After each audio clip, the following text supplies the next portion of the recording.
علیکم ورحمۃ اللہ وبرکاتہ۔ بسم اللہ الرحمن الرحیم۔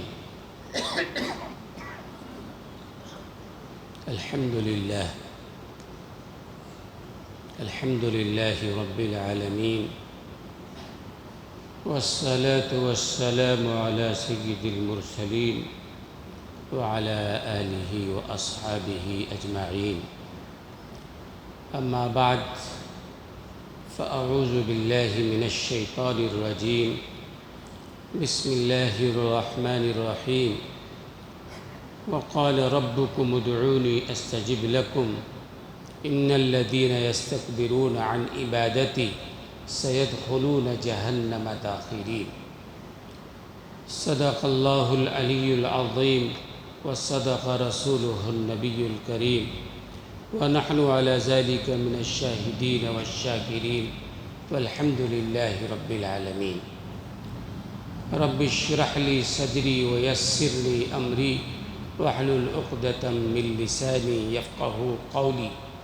سبحانك لا علم لنا إلا ما علمتنا إنك أنت العليم الحكيم۔ اللهم رب زدني علما، اللهم إنا نسألك علما نافعا، اللهم جنبنا الفواحش والمعاصي والخطايا والزلل ما ظهر منها وما بطن۔ محترم حاضرین کرام، گزشتہ 2-3 جمعہ پہلے میں نے عرض کیا تھا کہ آج کے حالات میں مسلمانوں کے مسائل بڑھتے ہی چلے جا رہے ہیں، اور مسلمان دنیا کے ہر کونے میں پریشان ہے۔ یہاں بھی ہے، دوسرے ملکوں میں بھی ہے، بہت سارے مسلمان جیلوں میں بھی بند ہیں، بہت سارے مسلمانوں پر مظالم بھی ڈھائے جا رہے ہیں۔ کیا کیا جائے؟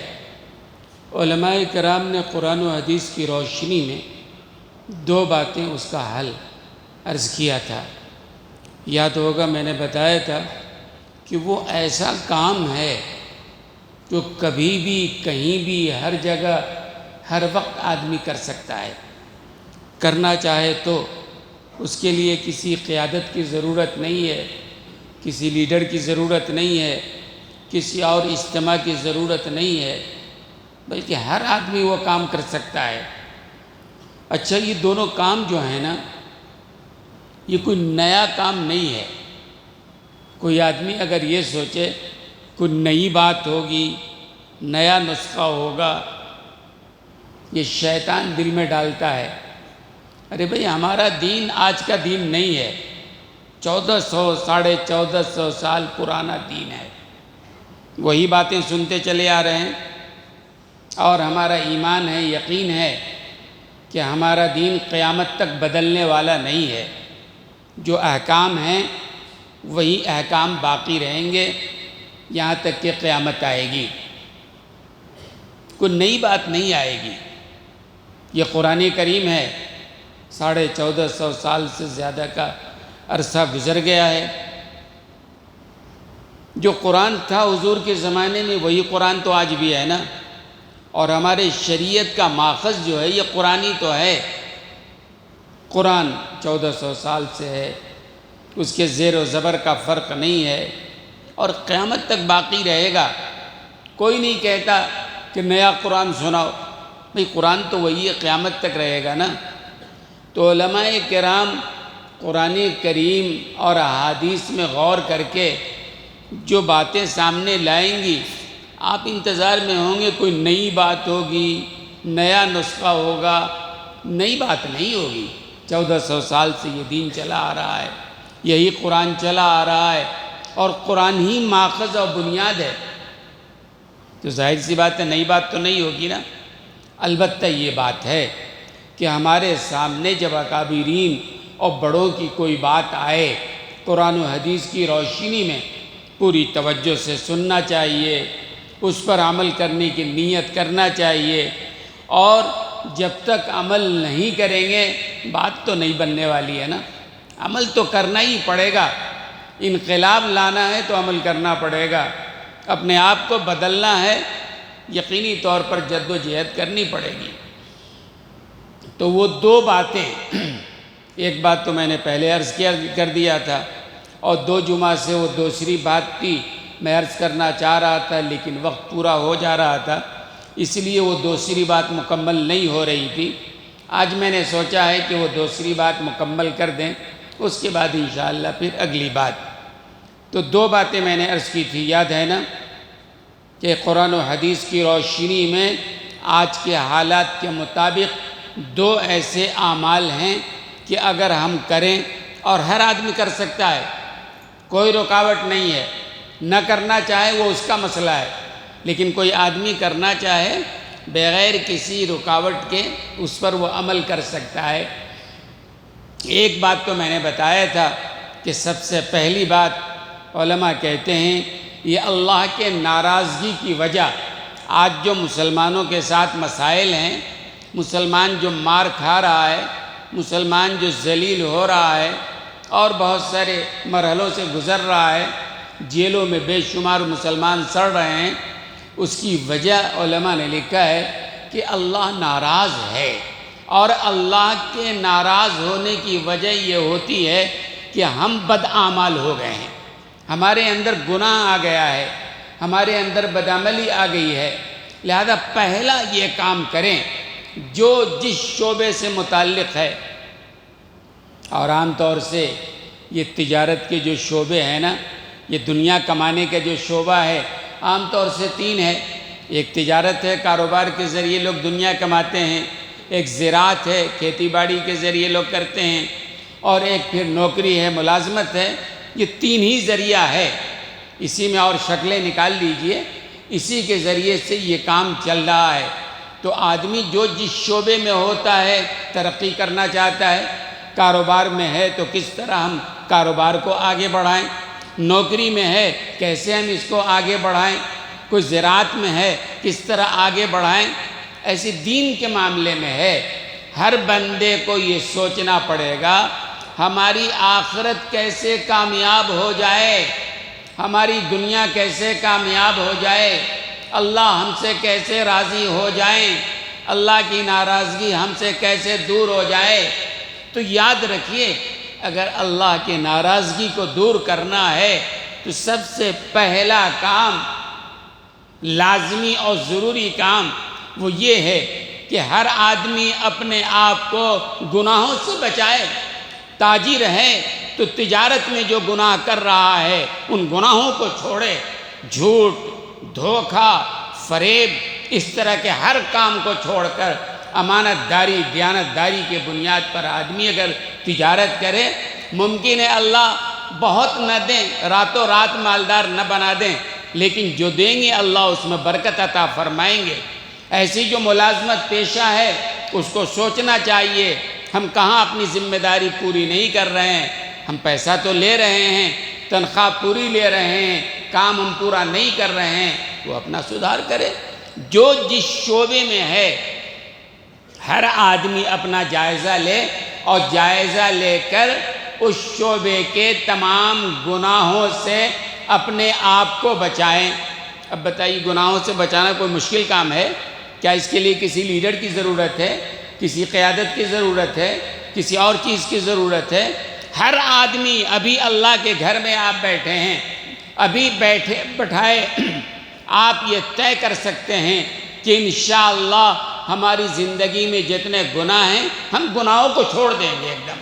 اور یاد رکھیے گناہوں کے چھوڑنے سے مر نہیں جائیں گے آپ، شیطان دل میں لائے گا اگر گناہ کرو گے تو تجارت کیسے کرو گے، گناہ چھوڑ دو گے تجارت کیسے کرو گے، اگر جھوٹ بولنا چھوڑ دو گے تجارت کیسے کرو گے؟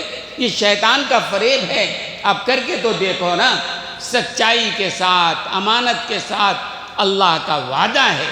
کوئی کہے کہ آج سچائی پر ہم نہیں چل سکتے ہیں، وہ کہنا چاہتا ہے کہ آج قرآن نہیں چل سکتا ہے۔ تو اس لیے پہلا کام کیا کرنا ہے؟ جو علماء نے کہا کہ آج کے حالات میں گناہوں کو اگر چھوڑیں گے تو اللہ کی رحمت متوجہ ہوگی، اللہ کی ناراضگی دور ہوگی، اور جو حالات ہم پر آئے ہوئے ہیں وہ حالات انشاءاللہ ختم ہوں گے۔ تو ہم سب سے پہلا کام جو ہر آدمی ہر وقت کر سکتا ہے، ہم کو اپنے گناہوں کا جائزہ لینا ہے اور تمام گناہوں کو چھوڑنا ہے۔ چھوڑیں گے نا انشاءاللہ؟ پھر میں نے کہا تھا بہت سارے لوگ ہیں جن کو پتہ ہی نہیں ہے، ایک کام کر رہے ہیں سمجھ رہے ہیں کہ یہ ثواب ہے، ایک کام کر رہے ہیں حالانکہ گناہ کا کام سمجھتے ہیں کہ یہ اجر کا کام ہے۔ اس لیے ایک کام یہ کریں آپ کہ سب سے پہلے آپ معلوم کریں، علماء سے معلوم کریں، یا پھر میں نے کہا تھا ایک کتاب کا نام گناہ بے لذت، مفتی شفیع صاحب رحمۃ اللہ علیہ کی کتاب ہے، چھوٹی سی کتاب ہے، بڑے آسان زبان میں مختصر کتاب حضرت نے لکھی ہے۔ اس میں گناہ صغیرہ کو بھی جمع کر دیا ہے، گناہ کبیرہ کو بھی جمع کر دیا ہے۔ چھوٹی کتاب ہے، مشکل سے 15-20 روپے میں کتاب ملے گی، عام طور سے بک اسٹال پہ کتاب مل جاتی ہے، وہ کتاب لے لیجئے، اردو زبان میں ہے، اور پڑھنا شروع کیجئے۔ جب وہ کتاب پڑھیں گے تو آپ کے سمجھ میں بات آئے گی، اچھا یہ بھی گناہ ہے، یہ بھی گناہ ہے، ہم جس کو گناہ نہیں سمجھتے ہیں وہ بھی گناہ ہے۔ تو کتاب پڑھیے آپ، تو اس سے معلوم ہو جائے گا کہ ہماری زندگی میں کیا کیا گناہ ہے۔ ایک کام۔ دوسرا کام یہ بھی کریں کہ اللہ تعالیٰ سے دعا کریں، اے اللہ ہمارے عیوب کو ہم پر ظاہر فرما دیجئے، اے اللہ ہمارے گناہوں کو ہم پر واضح فرما دیجئے، اے اللہ ہماری زندگی میں جو گناہ ہیں، جو صغائر ہیں، جو کبائر ہیں، جو جرم ہے، اے اللہ اس کو ہم پر واضح کر دیجئے، کھول دیجئے۔ دوسرا کام آپ دعا کریں گے۔ اور تیسرا کام یہ میں نے کہا تھا کہ اہل اللہ کی صحبت، اللہ والوں کی صحبت اختیار کیجئے۔ اللہ والوں کی صحبت جہاں آپ کو مل جائیں، جیسے مل جائیں، علماء مل جائیں، اللہ کا ولی کوئی مل جائے، صحبت نیک لوگوں کی صحبت اختیار کریں۔ یہ 3 کام کریں گے تو انشاءاللہ گناہوں سے بچنا آسان ہو جائے گا، گناہوں کو چھوڑنا آسان ہو جائے گا۔ اگر برے لوگوں کے ساتھ اٹھتے بیٹھتے رہیں گے تو گناہوں کا چھوڑنا بڑا مشکل بلکہ ناممکن ہوگا، آپ گناہ نہیں چھوڑ سکیں گے۔ لہذا ایسے لوگوں کی صحبت اختیار کیجئے جو نیک ہیں اور گناہوں سے بچنے والے ہیں، تو انشاءاللہ۔ تو یہ ایک کام میں نے بتایا آپ کو کہ پہلا کام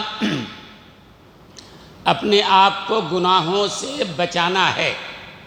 گناہوں سے بچائیں گے اللہ راضی ہوگا، اور اللہ راضی ہو جائے تو پھر ہمارا کوئی کچھ نہیں کر سکتا ہے، ہمارا کوئی کچھ نہیں کر سکتا ہے۔ تو ایک کام یہ کریں آپ، اور اس کے لیے 3 کام کرنا ہے، یاد رہے گا انشاءاللہ۔ دوسری بات علماء نے لکھا ہے، گناہ سے بچنے کے لیے آپ کو کوئی پریشانی نہیں ہے، ہر آدمی جب چاہے ابھی اسی مجمع میں بیٹھے بیٹھائے توبہ کر لے، اے اللہ جو کیا معاف فرما دیجئے، اور آئندہ بچنے کے لیے آپ عزم و ارادہ کر لیجئے۔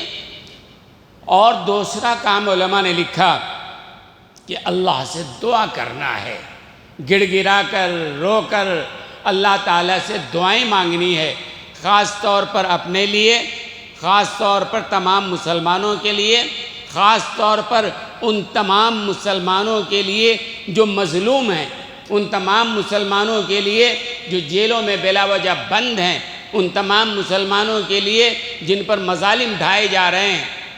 اور جب آپ دعا کریں گے نا تو حدیث میں آتا ہے ان اسرع الدعاء اجابتاً دعوت غائب لغائب، کہ سب سے تیزی کے ساتھ جو دعا قبول ہوتی ہے نا، ان اسرع الدعاء، کہ سب سے تیزی کے ساتھ جو دعا قبول ہوتی ہے نا، غائب کی دعا غائب کے لیے، غائب کی دعا غائب کے لیے۔ مثال کے طور پر ہمارے وہ بھائی جو جیلوں میں بند ہیں، بے قصور جیلوں میں ہیں، وہ ہمارے ہاں موجود تو نہیں نا، اگر ہم ان کے لیے دعا مانگیں گے تو یہ غائب کی دعا غائب کے لیے ہے۔ ہمارے وہ بھائی جن پر ظلم ہو رہا ہے وہ یہاں تو نہیں بیٹھے ہوئے ہیں نا، تو خاص طور پر غائب کے لیے، یعنی تمام مسلمانوں کے لیے آدمی اگر دعا کرتا ہے تو یہ دعا بہت زیادہ قبول ہوتی ہے۔ دعا کے آداب ہیں اپنی جگہ، کس طرح دعا مانگنا چاہیے، دعا کے آداب ہیں نا، اس طرح سے دعا مانگنا چاہیے، دل سے دعا مانگنا چاہیے، پوری توجہ کے ساتھ اللہ تعالی سے دعا مانگنا چاہیے، قبولیت کے گھڑی میں دعا مانگنا چاہیے۔ یہ قبولیت کی گھڑی کون سی ہے؟ علماء نے لکھا ہے کہ بہت سارے اوقات ہیں، لیکن خاص طور سے یہ 2 وقت جو روزانہ ہمیں حاصل ہیں، رمضان المبارک کی راتیں ہیں، رمضان المبارک ہے، میدان عرفات ہے، جمعہ کا دن ہے، فلاں ہے، لیکن 2 اوقات ایسے ہیں کہ دن میں روزانہ آتے ہیں۔ ان 2 وقتوں میں اگر آدمی دعا کرتا ہے تو اس کی دعا یقینی طور پر انشاءاللہ قبول ہوگی، اگر آداب کی رعایت کے ساتھ دعا مانگ رہا ہے۔ ایک وقت تو وہ ہے جو اللہ تعالیٰ نے ہر مومن مرد و عورت کو عطا فرمایا ہے۔ یہ 5 وقت کی نماز جو ہے نا، نماز کے بعد سلام کے بعد کا جو وقت ہے، علماء نے لکھا ہے کہ دعا کی قبولیت کی گھڑی ہے۔ آدمی کو اس وقت میں دعا کرنا چاہیے۔ یہ 5 وقت سلام پھیرا آپ نے، امام کے ساتھ اگر نماز پڑھ رہے ہیں، امام صاحب نے سلام پھیر دیا، نماز مکمل ہو گئی۔ اب اس کے بعد امام صاحب دعا مانگ رہے ہیں تو ظاہر سی بات ہے امام صاحب تو پابند ہیں نا، بہت سارے لوگ ان کے ماتحت ہیں، لمبی دعا نہیں کر سکتے ہیں، لمبی نماز نہیں پڑھا سکتے ہیں، کئی لوگ اعتراض کرنے والے ہوتے ہیں نا بھائی، اس لیے امام تو سلام کر دے گا، نماز سے آپ الگ ہو گئے، اس کے بعد آپ دعا مانگو نا، اطمینان سے دعا مانگو، دیر تک آپ دعا مانگو، آپ کا مسئلہ ہے، فرصت ہے تو دعا مانگو، جلدی ہے تو آپ چلے جاؤ۔ امام صاحب زیادہ لمبی دعا نہیں مانگ سکتے ہیں، ان کے لیے پابندی ہے چونکہ سارے لوگ جڑے ہوئے ہیں، لیکن سلام کے بعد کوئی بندہ اگر دعا مانگ رہا ہے تو قبولیت کی گھڑی ہے۔ روزانہ 5 وقت مل رہا ہے اس کو، آدمی اطمینان سے اپنے لیے دعا مانگے، اور دعا کے آداب میں ہے کہ آدمی پہلے اپنے لیے دعا مانگے، پھر غائب کے لیے دعا مانگے، وہ دعا بہرحال قبول ہے۔ اور حدیث میں آتا ہے کہ جو بندہ روزانہ 25 مرتبہ، ایک روایت میں کہ جو بندہ روزانہ 27 مرتبہ اپنے غائب مسلمان بھائیوں کے لیے دعائیں مانگتا ہے، اللہ تعالیٰ اس کی دعا تو قبول کرتا ہی ہے، کیونکہ غائب کی دعا ہے۔ حضرت موسیٰ علیہ السلام نے اللہ تعالیٰ سے یہی سوال کیا تھا کہ اللہ ہم کس طرح دعا مانگیں کہ دعا قبول ہو جائے؟ اللہ نے فرمایا تھا اگر اپنی دعا قبول کرانا چاہتے ہو تو اپنی دعا میں دوسروں کو شامل کر لو، اگر دوسرے کے لیے دعا مانگو گے اللہ تمہاری دعائیں بھی قبول کر لے گا۔ صرف اپنے لیے مانگتے رہے تو خود غرضی ہے، سب ہمارے لیے مانگ رہے ہیں، اپنے لیے مانگ رہے ہیں، بلکہ دوسروں کو اپنی دعا میں شامل کرو، دعا جلدی قبول ہوتی ہے۔ تو آدمی 27 مرتبہ روزانہ اللہم اغفر للمؤمنین والمؤمنات، اللہم اغفر للمسلمین والمسلمات، آدمی جب دوسروں کے لیے دعائیں مانگتا ہے تو اللہ اس کو مستجاب الدعوات بنا دیتا ہے، یعنی اللہ تعالیٰ اس کی دعا کو ضرور قبول کرتا ہے۔ تو ایک کام یہ کرنا ہے کہ آپ کو دعا کرنا ہے بہرحال، اور دعا کیسے کرنا چاہیے؟ ظاہر سی بات ہے ہماری جو دعا ہے وہ تو آپ کو معلوم ہے، دل کہیں، دماغ کہیں، خیال کہیں، بس کچھ الفاظ ہیں جو پڑھ رہے ہوتے ہیں۔ اللہ تعالیٰ ایسی دعا قبول نہیں فرماتے ہیں، اللہ تعالیٰ ایسی دعا قبول نہیں کرتے ہیں۔ ان اللہ لا یستجیب دعاء عن قلب لاہن، اللہ تعالیٰ ایسی دعا قبول نہیں کرتا ہے جو غفلت کے ساتھ مانگی جائے، کہیں بیوی بچوں میں دھیان ہے، کہیں دکان کی طرف توجہ ہے، کہیں کوئی اور بات ہمارے دل و دماغ میں ہے اور اللہ سے دعا مانگ رہے ہیں، کوئی توجہ نہیں ہے، کوئی اضطراب اور بے قراری نہیں ہے، ایسی دعائیں قبول نہیں ہوتی ہیں۔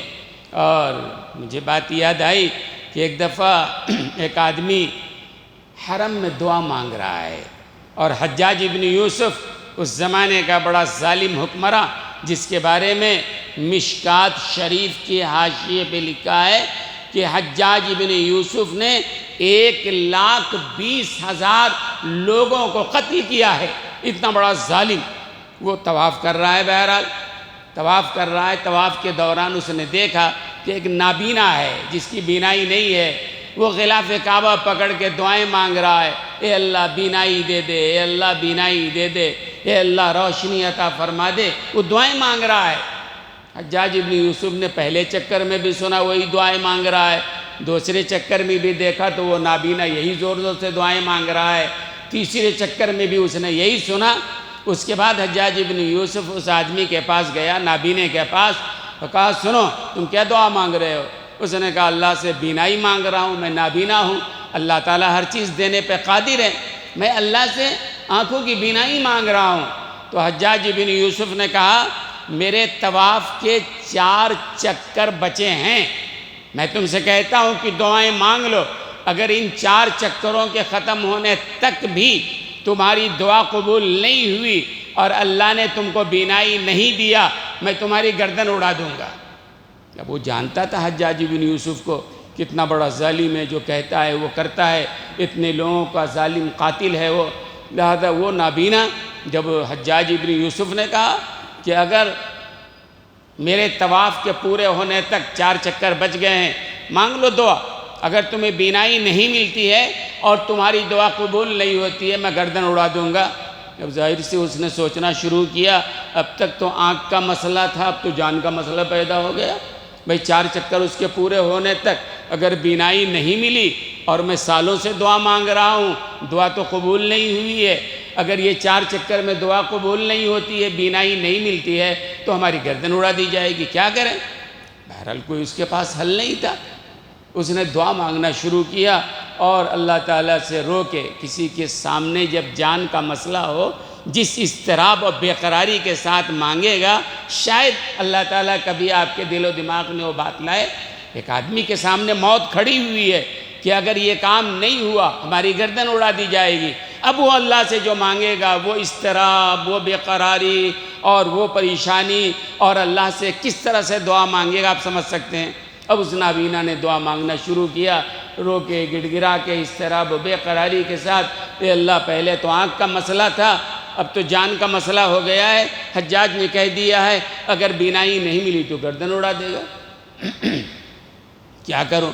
کہتے ہیں کہ دعا مانگتا رہا، یہاں تک کہ جب 4 چکر اس کے حجاج بن یوسف کے پورے ہوئے، یہ دعائیں مانگتا رہا، اور مانگنے کے بعد جب حجاج بن یوسف اس کے پاس گیا تو دیکھا واقعی اللہ نے اس کو بینائی عطا فرما دیا ہے، اللہ نے اس کو آنکھوں میں روشنی دے دیا۔ کیا وجہ تھی؟ حجاج بن یوسف نے کہا جس طرح پہلے تم دعا مانگ رہے تھے ایسے ہی دعا مانگتے رہتے، قیامت تک تم کو روشنی نہیں ملنے والی تھی۔ اب ان 4 چکروں کے درمیان جب تمہارے جان کا مسئلہ تمہارے سامنے تھا کہ آنکھ نہیں ملی تو گردن اڑنے والی ہے، تم نے جس اضطراب اور بے قراری کے ساتھ مانگا ہے اللہ نے تم کو بینائی عطا فرما دی ہے۔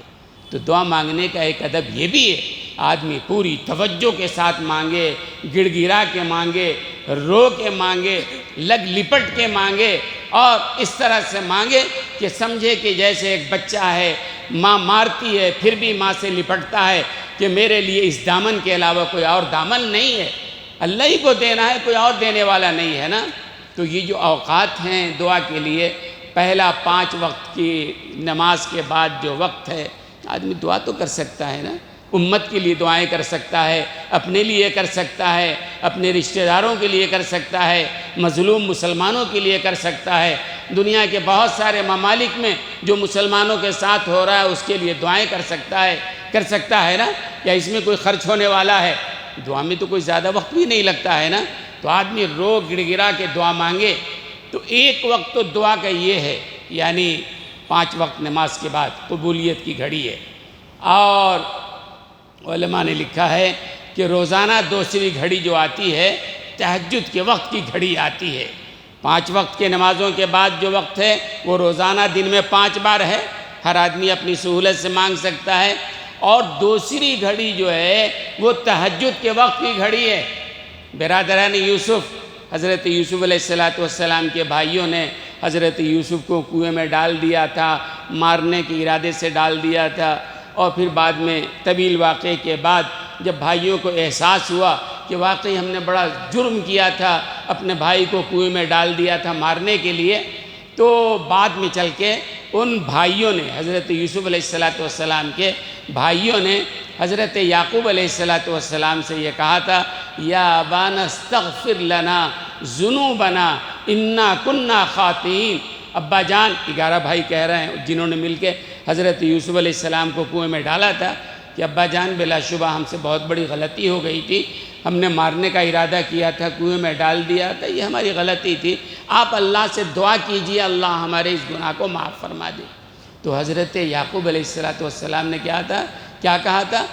استغفر لکم ربی انہ هو الغفور الرحیم، استغفر ربی، ان قریب میں تمہارے لیے دعا کروں گا۔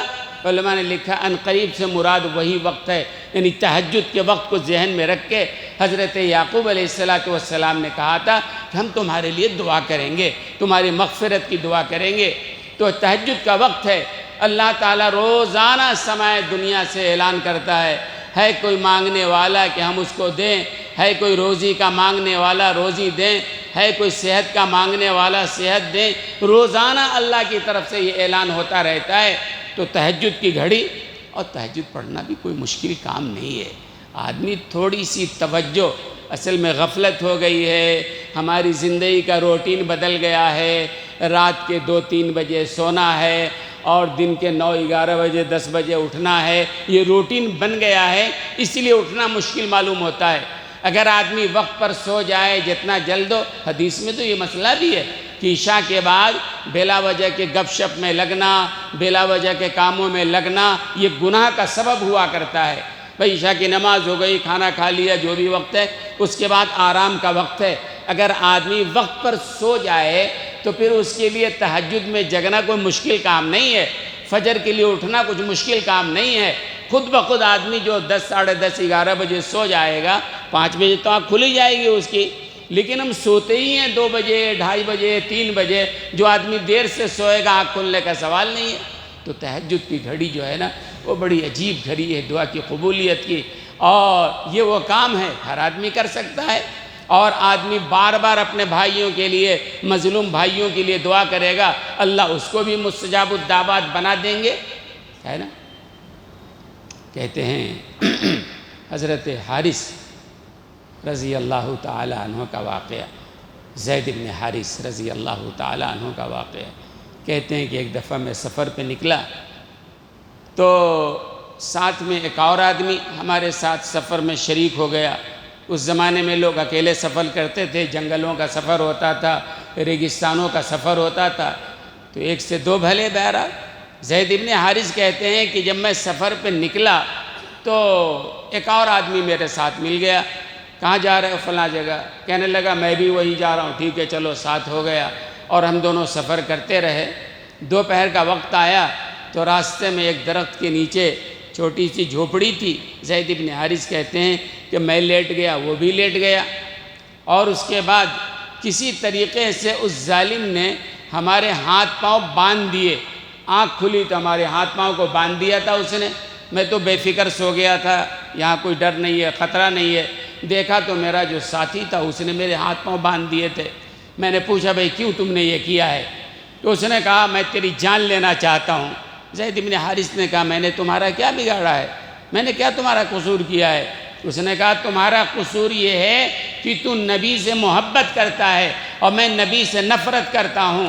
جن سے تو محبت کرتا ہے ان سے میں نفرت کرتا ہوں، اس لیے میں تمہیں قتل کروں گا۔ ہاتھ پاؤں بدے ہوئے ہیں۔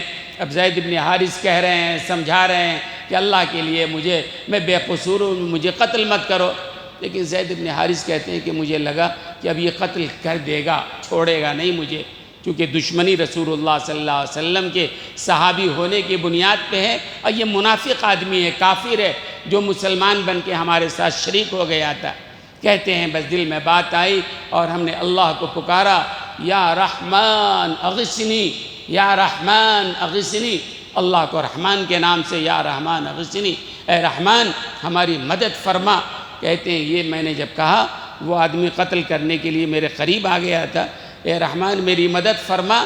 کہتے ہیں اتنے میں باہر جھوپڑے کے باہر ایک آواز آئی، ابے اس ظالم ذرا ٹھہر جا، ہرگز اسے قتل مت کرنا، ورنہ میں تمہیں قتل کر دوں گا۔ کہتے ہیں کہ میں نے بھی سنا، اس آدمی نے بھی سنا، وہ قتل کرنا چاہ رہا تھا، وہ گھبرا گیا، پتہ نہیں کون باہر آ گیا جھوپڑی کے باہر، نکل کے اس نے چاروں طرف دیکھا، کسی کا پتہ نہیں ہے، پھر اندر آ گیا وہ، پھر مجھے قتل کرنا چاہ رہا ہے۔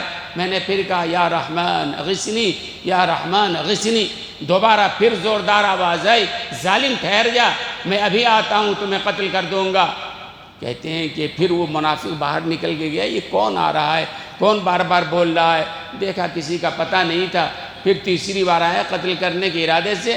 میں نے پھر تیسری بار یا رحمان غثنی کہا، اور ظاہر سی بات ہے جب قتل کرنے کی گھڑی ہے تو کس درد سے دعا مانگ رہے ہوں گے وہ بھی سمجھ سکتے ہیں۔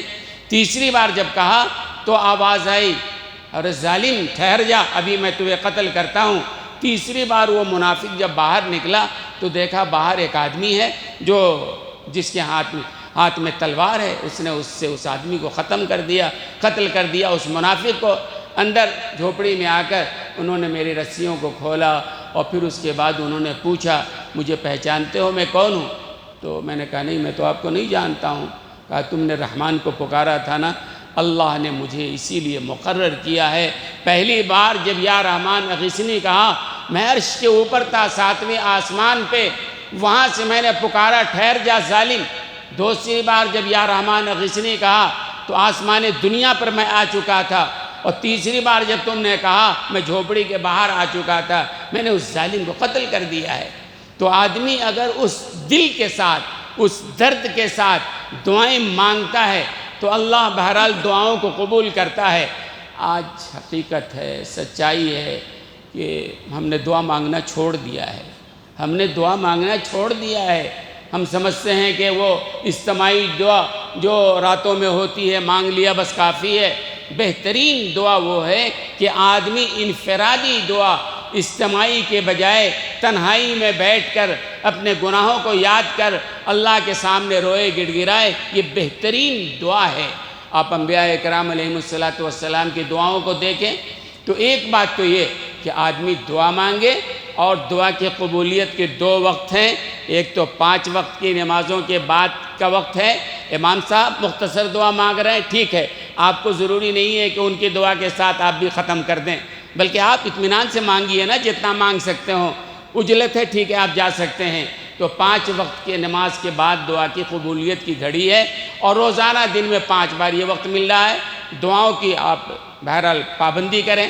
اور ایک دوسرا وقت وہ ہے کہ جب آدمی تہجد کے وقت میں تہجد پڑھنے کی بھی عادت ڈالیں۔ اللہ تعالی ہم سب کو توفیق عطا فرمائے، اور اس کے لیے تھوڑی توجہ کی ضرورت ہے، بہت مشکل بات نہیں ہے۔ اللہ تعالی ہم سب کے لیے وہ آسان فرمائے۔ دعا کا ایک طریقہ بھی ہے کہ کس طرح دعا مانگے۔ ایک تو یہ ہے کہ آدمی دعا سے پہلے اللہ کی حمد کرے، ثنا کرے، درود پڑھے، 3 بار اللہ کی حمد کرے، الحمدللہ الحمدللہ الحمدللہ، 3 بار درود بھی پڑھے، نہیں تو کم سے کم 1 بار درود پڑھے۔ حمد و ثنا کے بعد اللہ تعالیٰ سے مانگنا شروع کرے۔ مانگنے کا طریقہ یہ ہے، پہلے اپنے لیے اللہم اغفر لی، اللہم اغفر لی، اے اللہ میری مغفرت فرما، ولی والدی، میرے والدین کی، وللمؤمنین والمؤمنات، پوری دنیا میں جو مومن مومنات ہیں ان کی دعا، یعنی پہلے اپنے لیے کرو، پھر دوسروں کے لیے ضرور دعا کرو۔ جو بھائی ہمارے یہاں نہیں ہیں، جو مصیبتوں میں پڑے ہیں، ان کے لیے دعا مانگو۔ اور علماء نے لکھا ہے کہ بیچ بیچ میں جو ہے آپ اللہ تعالیٰ سے کہیں یا رب ذوالجلال والاکرام، یا رب ذوالجلال والاکرام، یا ارحم الراحمین، یا اکرم الاکرمین، بار بار یہ اللہ تعالیٰ کو گویا للکارنا ہے۔ یا ذوالجلال والاکرام اغثنا، یا ذوالجلال والاکرام، یا ارحم الراحمین، یا رب العالمین، یا اکرم الاکرمین، اللہ تعالیٰ کی صفات کے ساتھ للکاریں گے تو یہ دعائیں علماء نے لکھا ہے ضرور قبول ہوتی ہیں۔ تو بہرحال اس طرح دعا مانگے۔ اور حدیث میں آتا ہے کہ بعض صحابہ نے حضور اکرم صلی اللہ علیہ وسلم سے ایک سوال کیا، وہی سوال جو ہم میں بہت سارے لوگوں کے ذہن میں ہوگا کہ حضرت ہم تو بہت زمانے سے دعا مانگ مانگ کے تھک گئے ہیں، ہماری دعا قبول نہیں ہوئی، ہم نے اللہ سے یہ مانگا اللہ نے نہیں دیا، ہم نے یہ مانگا اللہ نے نہیں دیا۔ بہت سارے لوگ ایسے آتے بھی ہیں، کہتے بھی ہیں برسوں سے ہم دعا مانگ رہے ہیں، اللہ نے ہماری دعا قبول نہیں کیا، ہم کیا کریں؟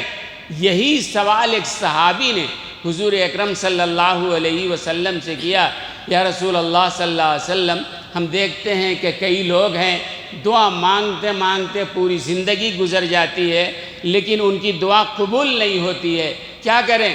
تو حضور اکرم صلی اللہ علیہ وسلم نے جو فرمایا یاد رکھیں گے؟ یاد رکھیں گے؟ وہی جواب سب کے لیے ہو جائے گا۔ حضور اکرم صلی اللہ علیہ وسلم نے فرمایا، یہ جو کہتے ہو کہ ہم دعائیں مانگ مانگ کے بعد لوگ زندگی گزر گئی، دعا قبول نہیں ہو رہی ہے، تو حضور نے دعا کا ایک ادب اور دعا کا ایک طریقہ بتلایا۔ فرمایا مطعمو حرام ملبسو حرام ویقول یا رب فانا یستجاب لہ۔ حضور اکرم صلی اللہ علیہ وسلم نے ایک طریقہ بتلایا۔ بھئی ایک آدمی ہے، اس کا کھانا دیکھو تو حرام کا ہے، پینا دیکھو تو حرام کا ہے، لباس دیکھو تو حرام کا ہے، یا رب یا رب یا رب کہتا چلا جا رہا ہے، فَأَنَّ يُسْتَجَابُ لَهُ، اللہ اس کی دعا کہاں قبول کرنے والا ہے؟ تو ایک ادب یہ بھی ہے کہ آدمی دعا مانگ رہا ہو، حلال کھا کے دعا مانگے، حلال کا پہن کے دعا مانگے، حرام کا لباس پہن کے دعا مانگے، دعا قبول نہیں ہونے والی ہے۔ علماء نے سمجھایا ہے، مثال کے طور پر کسی آدمی کو اگر وزیر اعلیٰ کی طرف سے یا وزیر اعظم کی طرف سے بلاوا آ جائے، کوئی بڑا فخر سمجھتے ہیں نا، وزیر اعلیٰ کے ساتھ فوٹو آ گئی اخبار میں، ہماری شان بڑھ جاتی ہے۔ تو بہرحال وزیر اعلیٰ نے کسی کو بلا لیا، مثلاً سمجھو ملاقات کے لیے، وہ کتنا چرچا کرے گا، کتنا کہے گا خوش نصیب کہ وزیر اعلیٰ نے بلا لیا ہے نا بھائی۔ اب وہ آدمی کیا کرے گا؟ اچھی طرح غسل کرے گا، اچھا لباس پہنے گا، اچھی خوشبو لگائے گا، بالکل تیار ہو کے جائے گا۔ اس کے بعد دربار میں انٹری ملے نہ ملے، وزیر اعلیٰ بات کرے نہ کرے، ہے نا، لیکن بہرحال آدمی تیار ہو کے جائے گا۔ لیکن ایک آدمی یہ کرے کہ بلاوا ہوا اور بجائے وہ نہانے دھونے کے میلا کچیلا گندا سندا کپڑا پہن کے اوپر سے اور گندگی لگا کے اگر جائے تو اندر داخلہ ملے گا؟ دھکا دے کے باہر کر دیں گے، جوتے مار کے باہر کر دیں گے، نالائق تو آیا ہے وزیر اعظم سے ملنے کے لیے اور تیرے اوپر گندگی بھی لگی ہے، کپڑا بھی میلا کچیلا ہے، اندر داخلہ ملے گا؟ نہیں نا۔ ایسی اللہ کے دربار میں ایک آدمی ہے جو حرام کھا کے جاتا ہے۔ بھئی ایک نجاست باہر لگی ہو، باہر کی نجاست کو تو آپ پانی سے دھل سکتے ہیں، لیکن پیٹ کے اندر جو حرام کی نجاست ہے وہ باہر کے پانی سے بھی دھلنے والا نہیں ہے۔ علماء نے کہا ہے ایسی ہی مثال ہے، ایک آدمی اللہ کے دربار میں جا رہا ہے، رو رو کے دعائیں مانگ رہا ہے، لیکن حال یہ ہے کہ اس نے جو کھایا ہے وہ حرام کا کھایا ہے، اور اس نے لباس پہنا ہے وہ حرام کا لباس پہنا ہے۔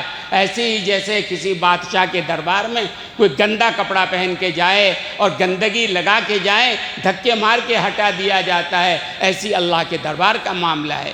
تو علماء نے ادب لکھا کہ آدمی کو چاہیے کہ دعا مانگ رہا ہو تو حلال کھانے کو اپنے اوپر لازم کر لو۔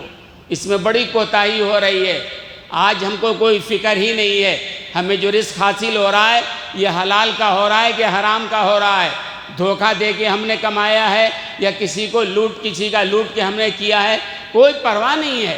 نہیں دوستو اور بزرگوں، یہ حلال کھانے کی عادت اگر ہم بنا لیں، اللہ ہماری دعائیں ضرور قبول کرے گا۔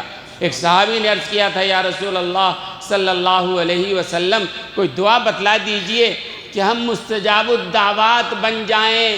مستجاب الدعوات کا مطلب جانتے ہیں نا، یعنی اللہ سے ہم جو کہیں اللہ اسے سن لے، اللہ سے ہم جو مانگیں اللہ وہ دے دے، اس کو مستجاب الدعوات کہتے ہیں۔ ہمیں ہر آدمی چاہتا ہے کہ ہم مستجاب الدعوات بن جائیں، اللہ سے جو مانگیں اللہ دے دیں۔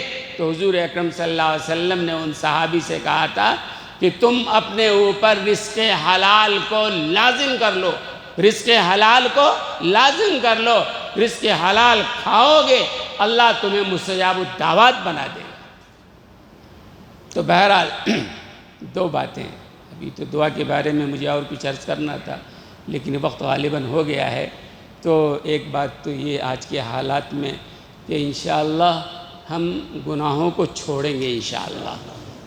ہر آدمی اپنے گناہوں کا جائزہ لے لے۔ کوئی اگر نماز نہیں پڑھتا ہے یہ بہت بڑا گناہ ہے، کوئی آدمی حرام کھاتا ہے کماتا ہے بہت بڑا گناہ ہے، ایک آدمی جمعہ کی اذان کے بعد دکان کھولا بیٹھا یہ بھی گناہ ہے، حرام ہے۔ اسی طرح جھوٹ بولنا ہے، غیبت کرنا ہے، چغلی کرنا ہے، دوسروں کے بارے میں دھوکے کے ساتھ کمانا ہے، تو آدمی سمجھے، ایک فہرست بنا لے اور گناہوں کے چھوڑنے کا ارادہ کر لے۔ گناہوں کے چھوڑیں گے تو انشاءاللہ اللہ راضی ہوگا، اور اللہ جب راضی ہوگا تو ہمارے سارے مسئلے انشاءاللہ حل ہو جائیں گے، پھر ہمارے لیے کوئی مشکل نہیں رہے گا۔ اور دوسرا کام یہ کہ دعا مانگنے کو ہم عادت بنا لیں، اور دعا کی جو آداب ہے اس کے ساتھ خاص طور سے غائب کے لیے، اپنے لیے تو مانگے ہی ہم، لیکن اپنے ساتھ ساتھ ہم اپنے دوسرے بھائیوں کے لیے جو پریشانی میں مبتلا ہیں، جیلوں میں بند ہیں، جو مسائل میں گھرے ہوئے ہیں، ایسے لوگوں کے لیے ہم دعا کریں تو اللہ تبارک و تعالی ہمارے مشکلات کو حل فرمائیں گے، اللہ ہماری دعاؤں کو قبول فرمائیں گے۔ وآخر دعوانا الحمدللہ رب العالمین۔